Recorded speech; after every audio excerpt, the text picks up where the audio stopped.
वालेकुम dear student. आज की हमारी वीडियो इंतहाई इम्पोर्टेंट है क्योंकि आज की वीडियो में हम एक इंतहाई इम्पोर्टेंट टॉपिक डिस्कस करेंगे जो कि हमारे पास है आस्की एंड आस्पी।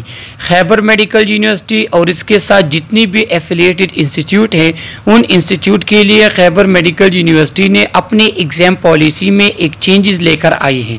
वो चेंजेस ये हैं कि खैबर मेडिकल यूनिवर्सिटी के जितने भी अपने नर्सिंग स्टूडेंट हैं और इसके साथ जितने भी एफिलिएटेड इंस्टीट्यूट हैं उन स्टूडेंट्स को फाइनल एग्ज़ाम के बाद एक प्रैक्टिकल एग्ज़ाम देना होगा जिसका नेम है आस्की एंड आस्पी। तो आज की इस वीडियो में हम फुल एक्सप्लेनेशन के साथ आप लोगों को इंफॉर्मेशन देंगे कि आस्की और आस्पी किस टाइप का एग्ज़ाम है, इसके लिए प्रिपरेशन आपने किस टाइप की करनी है और इसमें आपने क्या क्या करना होगा। तो वीडियो स्टार्ट करने से पहले आप लोगों से रिक्वेस्ट है कि अगर आप लोगों ने हमारा चैनल सब्सक्राइब नहीं किया तो प्लीज़ आप हमारे चैनल को सब्सक्राइब करें, बेल आइकन प्रेस करें ताकि नर्सिंग लेक्चर्स और नर्सिंग इंफॉर्मेशन से रिलेटेड जितनी भी वीडियोस हमारे चैनल पे अपलोड हो उनका नोटिफिकेशन आपको मिल सके। अच्छा, तो सबसे पहले हम आपको बता दें आस्की के बारे में। तो पहले हम पढ़ते हैं फिर इसके बाद मैं आपको समझाता हूँ।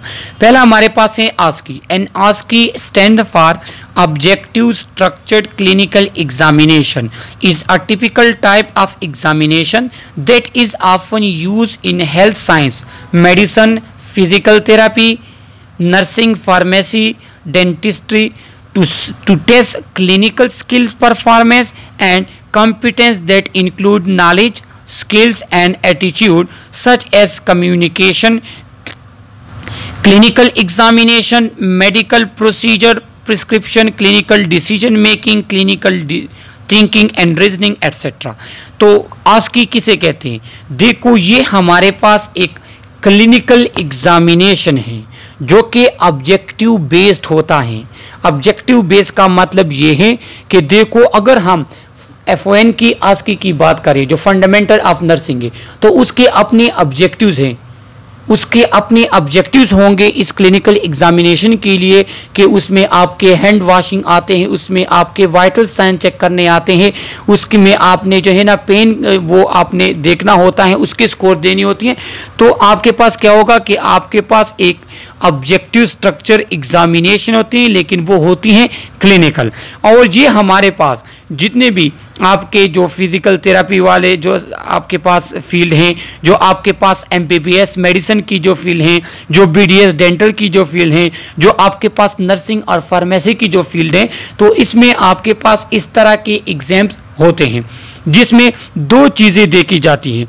एक आपकी क्लिनिकल स्किल टेस्ट किए जाते हैं कि जो आपकी क्लिनिकल स्किल्स हैं, जो क्लिनिकल ऑब्जेक्टिव आप लोगों को ऑलरेडी आपके रिस्पेक्टिव टीचर्स ने बताए होंगे कि हर सब्जेक्ट के अपने ऑब्जेक्टिव्स होते हैं, सही है। जिस तरह मैं फिर आपको बता दूं जो फंडामेंटल ऑफ नर्सिंग है तो इसमें आपने वाइटल्स का आपको पता होना चाहिए कि टेम्परेचर हम किस तरह मेजर करते हैं, ब्लड प्रेशर हम किस तरह मेजर करते हैं, इस तरह रिस्पिरेटरी एटसेट्रा, सही है।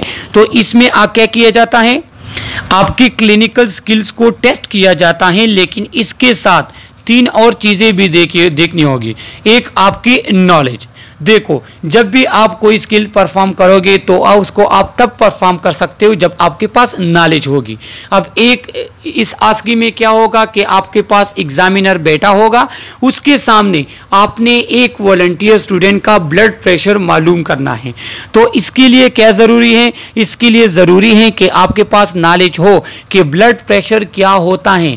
जब आपके पास नॉलेज होगी तभी आपको पता चलेगा ना कि ब्लड प्रेशर क्या होता है, मैंने इसको किस तरह मालूम करना है।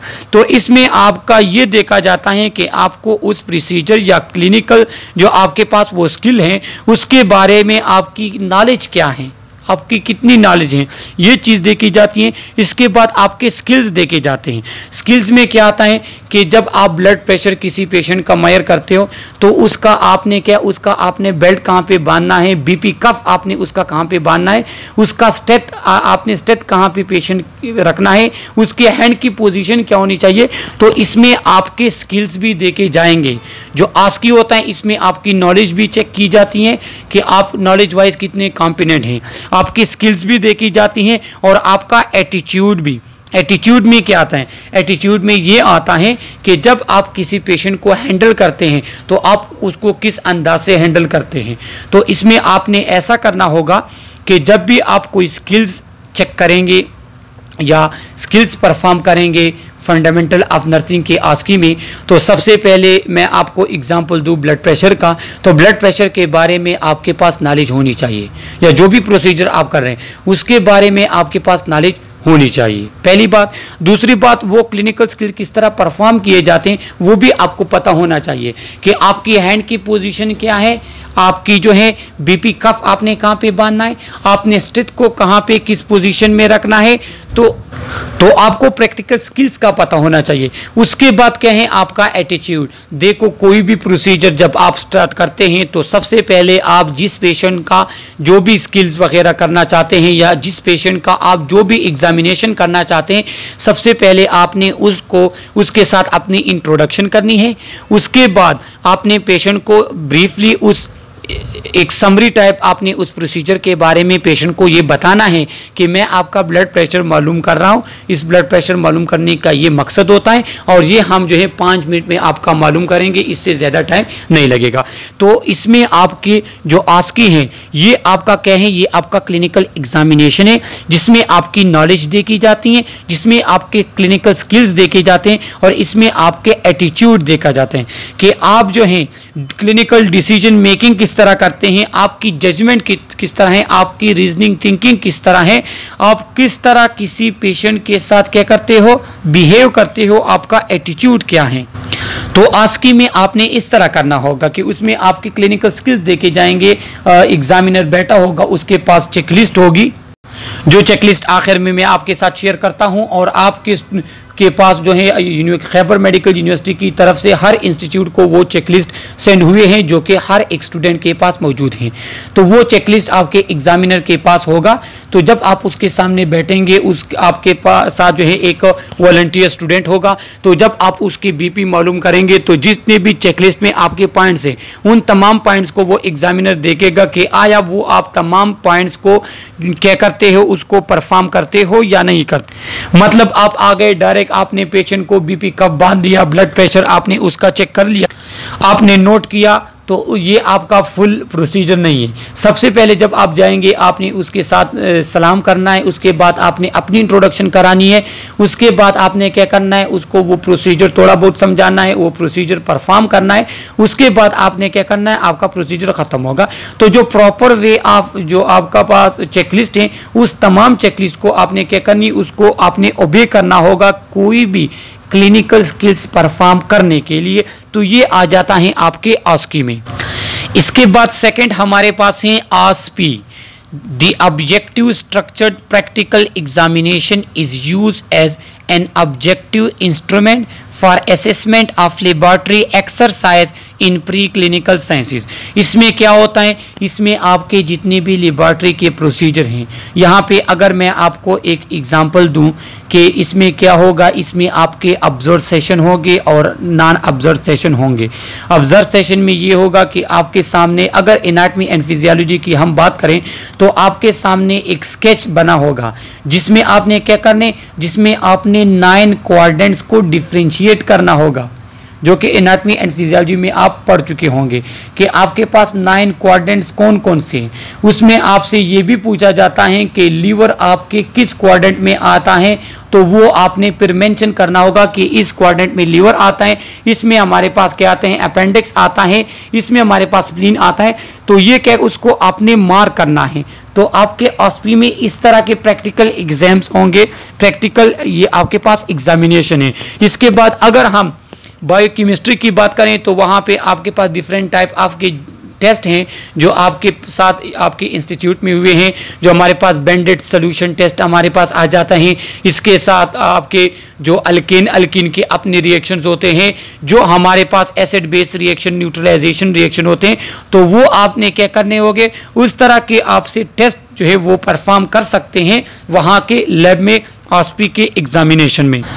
माइक्रोबायोलॉजी में किस तरह हो सकता है? माइक्रोबायोलॉजी में इस तरह हो सकता है कि वो आपको कहेंगे कि जो स्लाइड है इसमें आप जो ग्राम स्टेनिंग जो प्रोसीजर है वो, इसके बाद अगर आपको ब्लड ग्रुप्स वगैरह का उन्होंने कराए हैं तो वो भी वो आपसे जो है वो करा सकते हैं कि ये एक ब्लड है, ये आप मालूम करें इसका ब्लड ग्रुप क्या होगा। सही है। इस तरीके से आपके पास और भी जो रिक्वायरमेंट्स है हर सब्जेक्ट की, जो हमारे पास माइक्रोबायोलॉजी हो गया, फंडामेंटल ऑफ नर्सिंग हो गया, एनाटॉमी एंड फिजियोलॉजी हो गया, माइक्रोबायोलॉजी और जो बायोकेमिस्ट्री, तो इसके चेकलिस्ट ऑलरेडी आप लोगों को सेंड हुए हैं। तो उसमें वो जो चीज़ें हैं तो वो आपने इस तरीके के साथ परफॉर्म करनी होगी। तो एक बात ये है कि आपके पास ऑब्जर्व्ड एंड अनऑब्जर्व्ड सेशन होंगे। जो ऑब्जर्व्ड सेशन है उसमें ये है कि आपका एग्जामिनर दूर बैठा होगा, आपको ऑब्जर्व करेगा कि एक चीज़ आप किस तरह, एक स्किल आप किस तरह परफॉर्म करते हैं, एक सोल्यूशन या एक टेस्ट आप किस तरह परफॉर्म करते हैं, चाहे वो लैब टेस्ट हो या कोई आपने मार्किंग करनी है, तो वो दूर से उसको ऑब्जर्व करेगा। जो अनऑब्जर्व सेशन होगी उसमें ये होगा कि कोई भी डायग्राम आपको दिया जाएगा, आपको कहा जाएगा इसमें आपने क्या है, मतलब अगर हम एनाटॉमी फिजियोलॉजी की बात करें तो उसमें आपने डिफरेंट टाइप ऑफ बोन को मेंशन करना है, उसको लेबल करना है। तो वो नॉन ऑब्जर्व सेशन है कि वो पेज आपको दिया जाएगा, डायग्राम आपको कहेगा कि इसमें आपने जो है ना स्कल के बोन के नेम आप लिख लो, उसको क्या करना है, उसको आपने लेबल करना है। बिल्कुल इसी तरह आपके जो वर्टिब्रास, आपके और भी जो स्केलेटन्स के बोन्स वगैरह है उसको आप मार्क करें, या आपको एक पिक्चर दिया जाएगा कि इसमें आप क्या करें, क्वाड्रेंट्स को मार्क करें, उसको लेबल करें। तो वो आपके नॉन या अनऑब्जर्व्ड सेशन में आता है। तो ये आपके पास आस्पी हैं। और ये जो आपके पास आस्की और आस्पी जो एग्जाम्स हैं आपके पास, तो ये आपके हर सेमेस्टर में अपने सब्जेक्ट के होंगे, सब सब्जेक्ट के नहीं होते। जिस तरह फर्स्ट सेमेस्टर की बात करें तो उसमें जो आपका इंग्लिश आता है, जो आपका कंप्यूटर आता है, तो उसमें इस टाइप के एग्जाम आपके नहीं है। जो आपके फंडामेंटल ऑफ नर्सिंग आपका 4 क्रेडिट हार था, तो उसमें 2 क्रेडिट हार आपका पेपर गुजर चुका है, 2 क्रेडिट हार आपका क्या होगा, ये आस्की एंड आस्पी होंगे। एनाटॉमी एंड फिजियोलॉजी यहाँ पे इन्होंने मिस्टेक की है, इसमें 2.5 क्रेडिट हार का आपका पेपर गुजर चुका है और 0.5 क्रेडिट हार का आपका क्या है, आपका प्रैक्टिकल एग्जाम है। या ये क्रेडिट हार जो है ये आगे पीछे आपके पास हो सकते हैं, लेकिन सिर्फ एक बात आपको पता होनी चाहिए कि जो आपका प्रैक्टिकल एग्जाम है और जो आपका पेपर है, अगर प्रैक्टिकल एग्जाम आपका फेल हो गया तो आपका पेपर ऑटोमेटिकली उसके साथ फेल हो जाते हैं। अगर आपका पेपर फेल हो जाता है तो उसके साथ आपका प्रैक्टिकल भी ऑटोमेटिकली फेल हो जाता है। लिहाजा ये इंतहाई इंपॉर्टेंस की चीज़ है, इसको आप के लिए आपने मेहनत करनी होगी।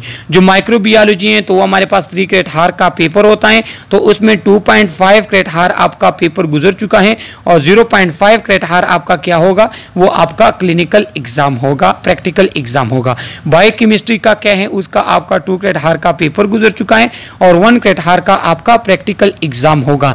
इसके साथ फंडामेंटल ऑफ नर्सिंग के आपकी जो चेकलिस्ट है, जो एनाटॉमी एंड फिजियोलॉजी के चेकलिस्ट हैं, जो माइक्रोबायोलॉजी के चेकलिस्ट हैं और जो बायोकेमिस्ट्री के चेकलिस्ट हैं, तो ये आपके अपने रिस्पेक्टिव कॉलेज को KMU की तरफ से भेजे गए हैं, जो कि हर एक स्टूडेंट के पास होने चाहिए। उसी के मुताबिक आपने स्टडी करनी है और उसी के मुताबिक आपसे क्वेश्चन पूछे जाएंगे, मतलब उसी के मुताबिक आपसे वहाँ पे प्रैक्टिकल और क्लिनिकल स्किल्स कराए जाएंगे। ये जो क्लिनिकल एग्जाम्स हैं आपके पास, तो ये खैबर मेडिकल यूनिवर्सिटी के अपने स्टूडेंट और इसके साथ जितने भी एफिलिएटेड इंस्टीट्यूट हैं इनके तमाम स्टूडेंट्स के लिए ये लाजमी है। और ये क्या होगा, ये एक क्लस्टर फॉर्म में होंगे, मतलब ये ग्रुप, एक स्टूडेंट्स के ग्रुप्स बनाए जाएंगे, फिर उनके ग्रुप की शक्ल में जो है ये एग्ज़ाम्स अपने ख़ास दिनों पे होंगे, जो स्केड्यूल आपके साथ खैबर मेडिकल यूनिवर्सिटी आपके कॉलेजेस को सेंड कर देगा, उनके साथ वो शेयर कर लेगा। तो ये आपके क्लस्टर के फॉर्म में ये क्या होंगे, ये आपके क्लिनिकल एग्जाम होंगे। अब चूंकि यहाँ पे हम वो चेकलिस्ट वीडियो के फॉर्म में सही नहीं आते, वो यहाँ पे हम शेयर नहीं कर सकते, लेकिन अगर वो आपको चेकलिस्ट चाहिए तो वो आप अपने रिस्पेक्टिव कॉलेज से डिमांड करें, तो वो खैबर मेडिकल यूनिवर्सिटी से मंगवा के वो आपको दे देंगे। वो चेकलिस्ट आपके पास होने चाहिए, जिसके थ्रू आपको पता चलेगा कि आपके बायोकेमिस्ट्री में आपने आस्की आस्पी के लिए, आपके बायोकेमिस्ट्री में आपने आस्पी के लिए क्या क्या चीज़ें आपसे वो पूछ सकते हैं, आपने कौन कौन सी चीज़ें प्रिपेयर करनी है। इसके साथ आपके जो है क्या है, जो आपके कोर्स गिड में भी दिया है एनाटॉमी एंड फिजियोलॉजी के क्लिनिकल्स जो प्रैक्टिकल एग्जाम्स के लिए आपने कौन कौन सी चीज़ें देखनी है, इसी तरीके से आपके F1 और बायोकेमिस्ट्री के लिए आपने कौन कौन सी चीज़ें देखनी है, तो इसके चेकलिस्ट आपके पास होनी चाहिए। इस वीडियो में आपका कोई भी क्वेश्चन हो थ्रू कमेंट आप हमसे पूछ सकते हैं। इस वीडियो के डिस्क्रिप्शन में हमने अपना ईमेल दिया हुआ है। आपका कोई भी क्वेश्चन हो, आप कोई भी चीज़ पूछना चाहते हैं तो थ्रू ईमेल आप हमसे कांटेक्ट कर सकते हैं। Okay, thank you.